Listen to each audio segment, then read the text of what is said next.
नमस्कार साथियों, स्वागत है आप सभी का आपके अपने ऑनलाइन यूट्यूब चैनल पर। आज आपके बीच में उपस्थित हुआ हूँ हिंदी व्याकरण का टॉपिक लेकर के। और आप में से कई विद्यार्थियों ने हिंदी व्याकरण, हिंदी साहित्य, काव्य शास्त्र मुझसे पढ़ा होगा। आज आपके बीच में आने का अवसर मिला और सबसे पहले मैं आज की क्लास की शुरुआत हिंदी व्याकरण से करूंगा। और हिंदी व्याकरण में मैं सबसे पहले आप लोगों को बताऊंगा कि हिंदी व्याकरण की सामान्य जानकारी है क्या, ये व्याकरण शब्द कहाँ से आया, कैसे बना, इस पर चर्चा करते हैं शुरुआत हिंदी व्याकरण की। प्रिय विद्यार्थियों, हमारे पास दो शब्द हैं, हिंदी और व्याकरण। आपको बता दें, हिंदी एक भाषा है और व्याकरण है एक शास्त्र। आपसे कई बार परीक्षाओं में पूछा जा सकता है, हिंदी जो भाषा है यह कौन सी भाषा है, तो यह भारत संघ की राजभाषा है। और आप एक चीज़ ये भी याद रखेंगे कि हिंदी जो शब्द है यह फारसी भाषा का माना जाता है। आज हम अध्ययन करेंगे हिंदी व्याकरण का, तो मैं आपको व्याकरण शब्द की भी कुछ बातें बताना चाहूँगा। अब याद रखेंगे, ये जो व्याकरण हम पढ़ने वाले हैं, इस व्याकरण शब्द से जुड़ी हुई कई बातें मैं आपके सामने रखूँगा। तो आप ध्यान से समझेंगे कि ये जो व्याकरण शब्द है ये संस्कृत भाषा का शब्द है। आप हिंदी व्याकरण पढ़ रहे हैं तो आपको ये पता होना चाहिए कि व्याकरण शब्द है क्या।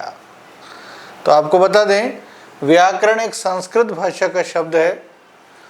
और इस शब्द की अगर बात करें तो ये जो शब्द बना है व्याकरण शब्द, ये वी और आ उपसर्ग के मिलने से, क्री धातु के जुड़ने से और अन्य प्रत्यय के मेल से ये शब्द बना है व्याकरण। हिंदी के आधार पर आप अन्य प्रत्यय बताएंगे और संस्कृत की दृष्टि से इसमें ल्युट प्रत्यय का प्रयोग हुआ है। तो व्याकरण शब्द का यदि आपसे विश्लेषण करवाए कि व्याकरण शब्द कैसे बना, तो वी और आ तो इसमें उपसर्ग हैं, क्री क्या है, धातु, और अन्य क्या है, अन्य क्या है, इसमें प्रत्यय है। आप याद रखेंगे, अन्य क्या है, प्रत्यय है। तो व्याकरण शब्द किस भाषा का है, संस्कृत भाषा का। व्याकरण शब्द कैसे बना, तो वी और आ उपसर्ग, क्री धातु और अन्य प्रत्यय के मेल से ये शब्द बना है। अब व्याकरण का अर्थ क्या है, तो व्याकरण का शाब्दिक अर्थ होता है, व्याकरण शब्द का शाब्दिक अर्थ होता है अलग अलग या टुकड़े करना, अलग अलग या टुकड़े करना। तो आप याद रखेंगे, व्याकरण शब्द का शाब्दिक अर्थ क्या है, अलग अलग या टुकड़े करना। आपको बता दें, हिंदी के प्रसिद्ध विद्वान पंडित कामता प्रसाद गुरु, उन्होंने व्याकरण शब्द का शाब्दिक अर्थ बताया है भली भांति समझना। तो पंडित कामता प्रसाद गुरु के अनुसार, पंडित कामता प्रसाद गुरु के अनुसार व्याकरण शब्द का शाब्दिक अर्थ क्या बताएंगे आप, भली भांति समझना, भली भांति समझना। तो व्याकरण पढ़ने से पहले प्रिय विद्यार्थियों, आपको व्याकरण शब्द के बारे में पता होना चाहिए कि व्याकरण शब्द क्या है। तो व्याकरण शब्द संस्कृत भाषा का है और व्याकरण एक शास्त्र है। व्याकरण क्या है, एक शास्त्र है। अब ये जो व्याकरण शब्द बना, ये वी और आ उपसर्ग के मेल से बना, क्री धातु के जुड़ने से बना, अन्य प्रत्यय के मेल से बना। आपको बता दें, व्याकरण शब्द का शाब्दिक अर्थ होता है अलग अलग या टुकड़े करना। इसके अलावा आप एक बात और समझें, पंडित कामता प्रसाद गुरुजी ने व्याकरण शब्द का शाब्दिक अर्थ क्या बताया है, भली भांति समझना। तो व्याकरण शब्द के बारे में मैंने आपको ये सामान्य जानकारी बताई है। अब अगर आपसे व्याकरण की परिभाषा की बात की जाए तो आप एक सामान्य परिभाषा बता सकते हैं, आप एक सामान्य परिभाषा बता सकते हैं कि ऐसा शास्त्र जो किसी भी भाषा को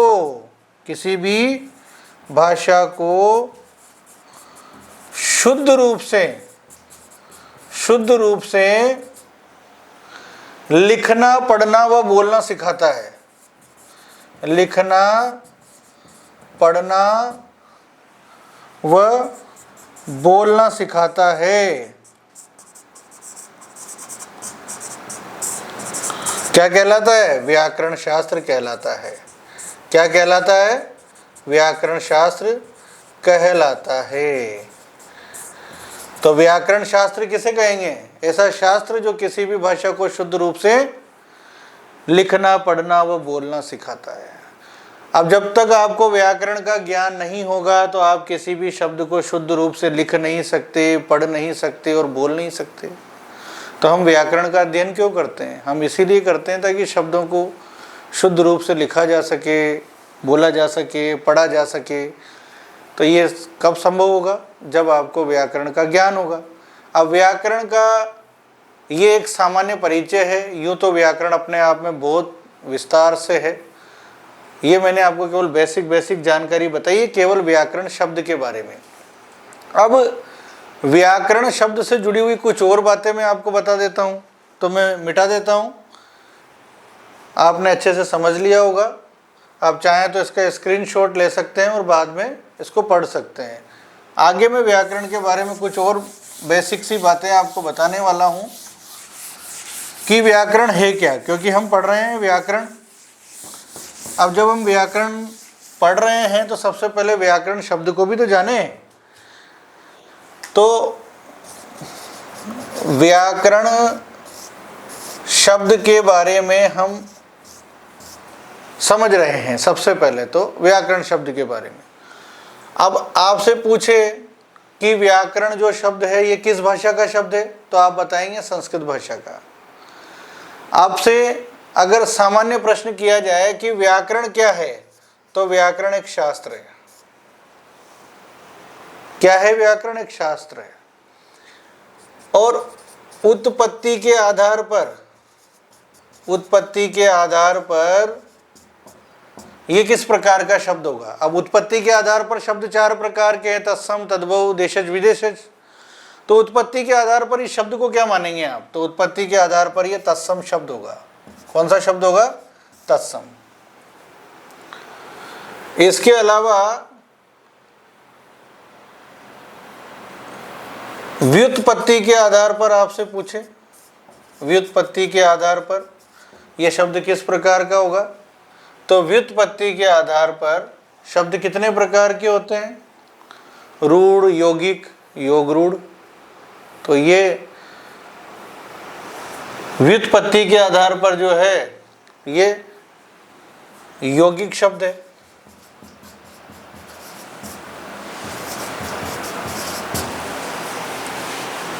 तो प्रिय विद्यार्थियों, आप इस शब्द को जान रहे हैं, समझ रहे हैं, व्याकरण शब्द को।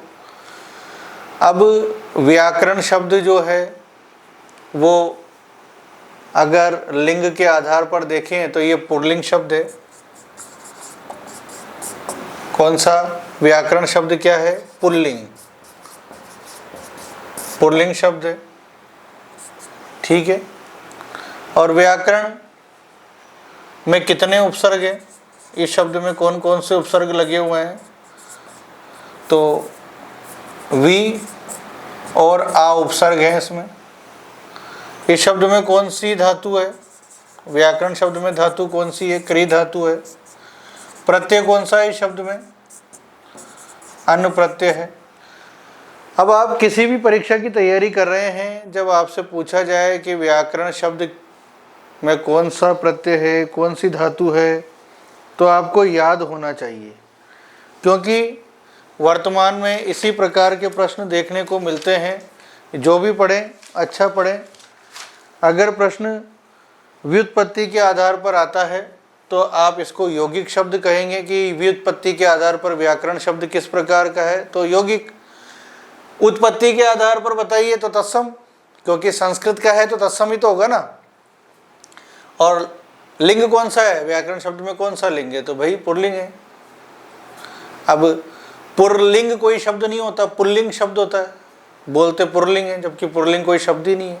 अब ये जानकारी भी कब होगी, जब आपको व्याकरण आएगी, क्योंकि व्याकरण की परिभाषा में हमने यही तो पढ़ा ना कि ऐसा शास्त्र जो किसी भी भाषा को शुद्ध रूप से लिखना, पढ़ना, वो बोलना सिखाता है, वही व्याकरण शास्त्र है।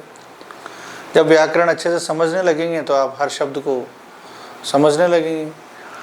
तो उपसर्ग कौन से हैं व्याकरण शब्द में, वी और उपसर्ग के धातु कौन सी है, क्री धातु। प्रत्यय कौन सा है, तो हिंदी के आधार पे आप बताएंगे अन प्रत्यय, संस्कृत में ल्युट प्रत्यय माना जाता है। ठीक है, अब आप देखेंगे कि व्याकरण शास्त्र के कितने अंग होते हैं। व्याकरण शास्त्र के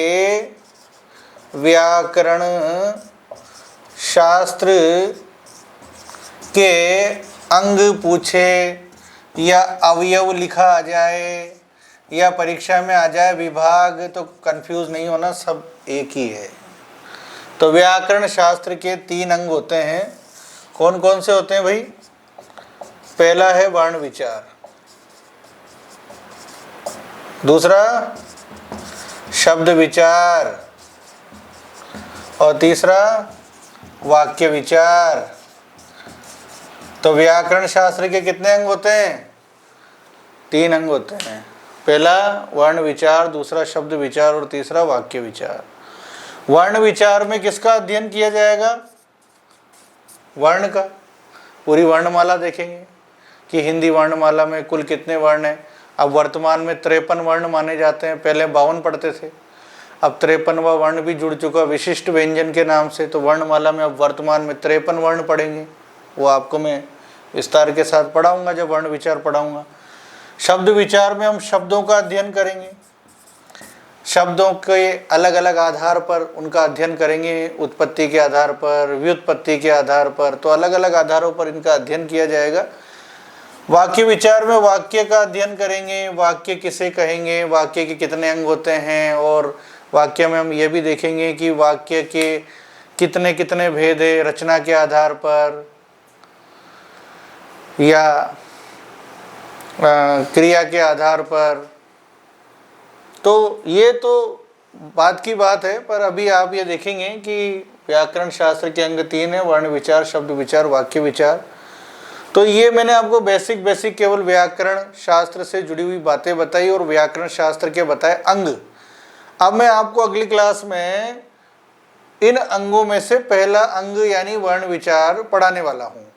तो जितने भी विद्यार्थी मुझसे पहले पढ़ चुके हैं वो अब मेरे साथ जुड़े रहेंगे और अच्छे से अध्ययन करेंगे। आपको यही महसूस होगा कि जैसे हम बिल्कुल क्लास में पढ़ रहे हैं, आपको यही महसूस होगा कि हम बिल्कुल क्लास में हैं और एक दूसरे के सामने बैठकर पढ़ रहे हैं, क्योंकि मेरा पढ़ाने का तरीका बहुत सरल होगा ताकि आपको आसानी से समझ में आ जाए। हिंदी वर्तमान की सभी परीक्षाओं में है, चाहे वो फर्स्ट ग्रेड हो, सेकंड ग्रेड हो, असिस्टेंट प्रोफेसर हो, पटवारी हो, चतुर्थ श्रेणी कर्मचारी हो, या और भी कई प्रतियोगी परीक्षाएं हैं जिनमें हिंदी का महत्व है।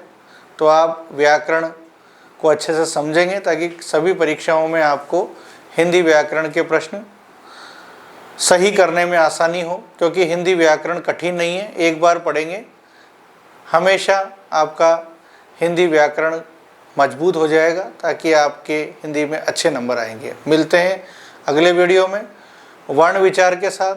धन्यवाद। आपका प्यार और स्नेह ऐसे ही बना रहे। धन्यवाद।